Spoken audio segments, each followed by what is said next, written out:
Pakistan cricket board PCB की जानिब से बाबर आजम को दोबारा कौमी टीम की कप्तानी सौंपने जाने का फैसला कर लिया है। ज़रा के मुताबिक पीसीबी की जानिब से बाबर आजम को दोबारा कप्तानी देने का फैसला कर लिया गया है। साबिक कप्तान आइंदा माह न्यूजीलैंड के खिलाफ होम ग्राउंड पर होने वाली T20 सीरीज़ से कबल बतौर पाकिस्तानी कप्तान वापस आएंगे। ज़रा का कहना है कि पीसीबी नए कप्तान के हवाले से चंद घंटों में इसका बाकायदा ऐलान करेगा। इस हवाले से यह खबरें भी सामने आई हैं कि पीसीबी की पेशकश पर बाबर ने सोचने के लिए वक्त मांगा है।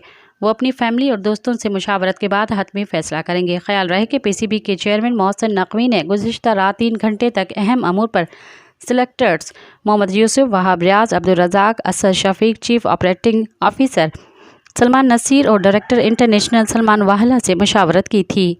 मज़ीद ख़बरनि ऐं तफ़सीलात लाइ विज़िट कयो असांजी वेबसाइट www.awamiNewsHD.com ऐं ॾिसंदा रहो अवामी न्यूज़ HD।